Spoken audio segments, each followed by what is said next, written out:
The median American retires with less than $90,000 saved. That works out to about $293 a month in retirement income after 40 years of work. So the real question is the average American actually doing okay, or are we all quietly falling behind? Today, we're pulling up the real numbers, what the average American earns, what they spend, what they've saved, what they owe. And somewhere in these numbers is the answer to a question a lot of people are quietly asking themselves. Am I behind, or am I actually okay? We live in a time where people share everything: what they eat, where they vacation, what they drive. But the one thing almost nobody shares? The actual financial picture behind all of it.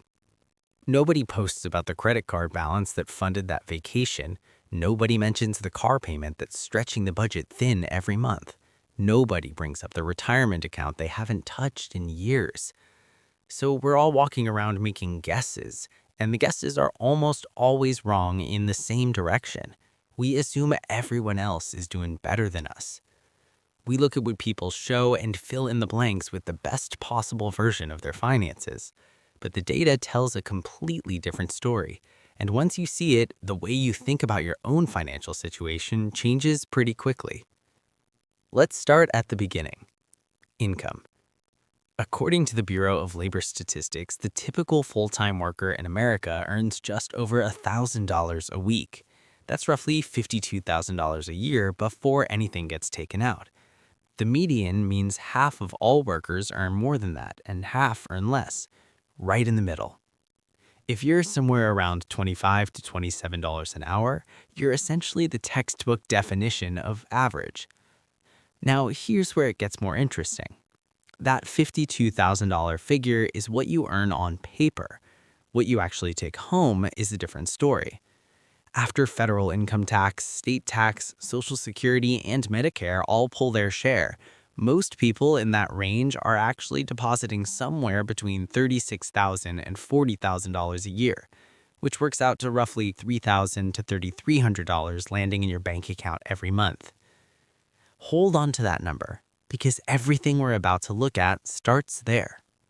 So we've got about $3,000 to $3,300 coming in each month for the typical worker. Now let's talk about where it goes, because this is where the picture starts to get uncomfortable.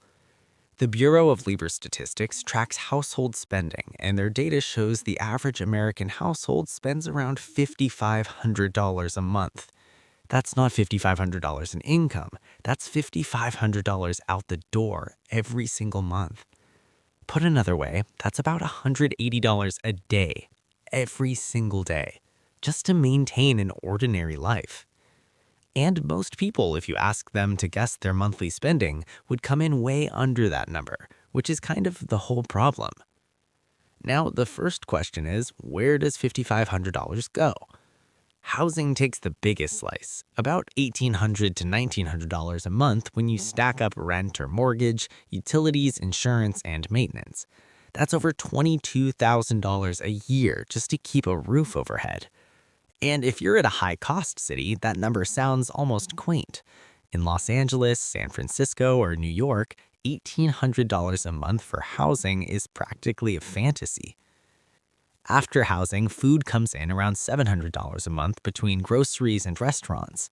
Transportation, the car payment, gas, insurance, and repairs adds roughly $900. Those three categories alone add up to about $3,400 a month before healthcare, clothing, subscriptions, or anything unexpected. This is the math behind that feeling so many people describe, where the paycheck arrives and somehow just evaporates. It's not imaginary. For most households, it's simply what the numbers add up to. And there's one statistic sitting at the root of almost all of it. We'll get there soon, and when we do, the entire picture suddenly makes sense. All right, this is the section that tends to land the hardest: retirement savings. The Federal Reserve surveys Americans on this regularly, and the most recent data puts the median retirement savings at around $65,000. Before you decide how to feel about that number, here's the context that changes everything. That $65,000 median includes people in their 60s who are on the doorstep of retirement, people who have been contributing for 3 or 4 decades. And even with all of that, the median sits at $65,000. But there's a more striking number underneath it. About 1 in 4 Americans has nothing saved for retirement at all. No 401k, no IRA, no investment account of any kind. Zero. When you break the data down by age, the pattern becomes clear. Under 25, median balance under $2,000. Ages 25 to 34, around $14,000. And at retirement age, the median climbs to about $88,000. Now, let's figure out what $88,000 actually buys you in retirement. Financial planners commonly use something called the 4% rule, the idea being that withdrawing 4% of your savings each year gives your money a reasonable chance of lasting. 4% of $88,000 is $3,520 per year, which is $293 a month. Say that out loud for a second. $293 a month. That doesn't cover groceries, it doesn't cover rent. In most American cities, it barely covers 2 weeks of food. And this is after 40 years of working. Which is exactly why Social Security becomes so critical for so many retirees. Not because they planned to rely on it, but because they have no other option. The average monthly benefit from Social Security is currently around $1,550. That's about $18,600 a year. Combine that with the $293 from retirement savings, and you're looking at roughly $1,850 a month to live on. Could you live on that? Maybe, barely, in some parts of a country. But this is supposed to be the reward for 40 years of working. Now let's talk about something that quietly unravels a lot of financial progress, and this one affects almost every household in the country. The average American household carries more than $9,000 in credit card debt. That number alone isn't the problem. The problem is what happens to it over time. Credit card interest rates today frequently run at 20%, 22%, or even higher. On a $9,000 balance, that's roughly $1,800 in interest charges alone. Not reducing the balance, not buying anything new, just the cost of keeping the debt sitting there. Here's the way I think about it that makes the real damage clear. Picture yourself putting $1 into an investment account. The second that dollar goes in, 13 cents of it disappears. Gone, before it has a chance to do anything. That's essentially what's happening when you carry 20% interest debt while investing for 7% returns. The math doesn't work in your favor. It can't. Every dollar invested while carrying that debt is a losing trade. And yet most people keep making it, not because they're reckless, but because paying off debt feels like standing still, while investing feels like moving forward. The feelings and the math point in completely different directions. Net worth is the number that puts everything we've covered into a single honest snapshot. Add up everything you own, subtract everything you owe. Savings, investments, retirement accounts, home equity on one side. Mortgage, credit card debt, student loans, car loans on the other. What's left is your net worth. The Federal Reserve puts the median net worth for American households at about $122,000. But that number shifts dramatically depending on age. Under 35, about $14,000, roughly the cost of a used car. Ages 35 to 44, around $91,000. Ages 45 to 54, roughly $168,000. Ages 55 to 64, about $212,000. Ages 65 to 74, roughly $266,000.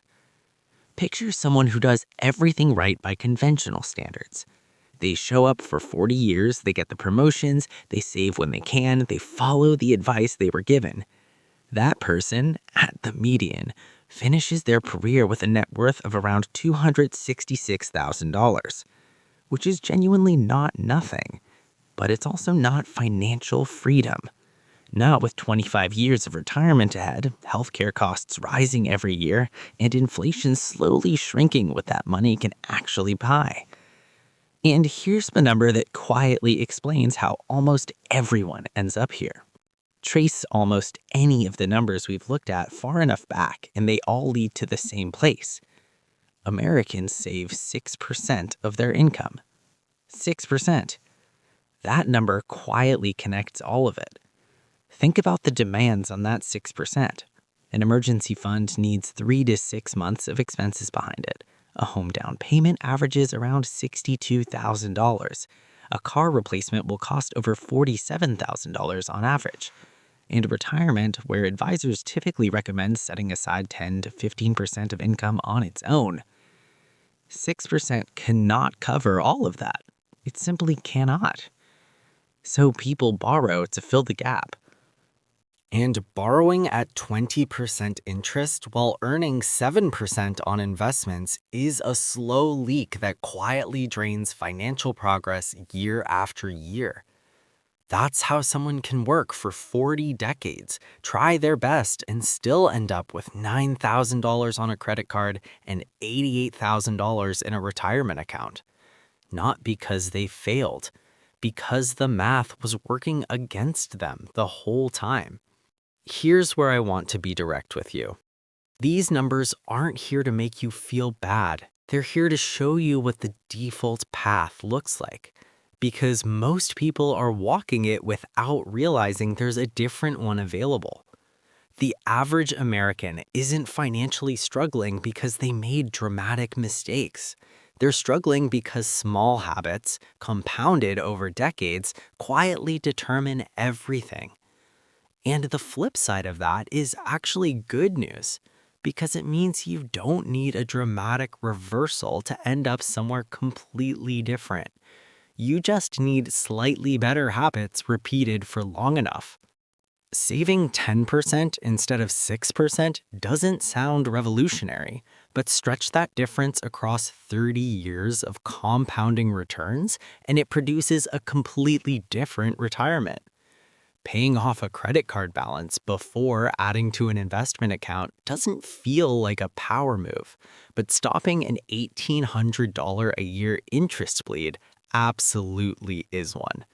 Starting to invest at 25 instead of 35 doesn't feel urgent when you're 25, but the difference in the account balance at 65 is staggering. None of these are secrets. None of them require a finance degree or a high income or perfect timing in the market. The average American saves 6%. The average household carries $9,000 in credit card debt. The average retiree has $88,000 saved. Beat those numbers by even a modest margin across the board, and you end up in a completely different financial position than most people ever reach. Average doesn't lead to financial freedom. It leads to just getting by. And once you see that clearly, it's a lot easier to choose a different path.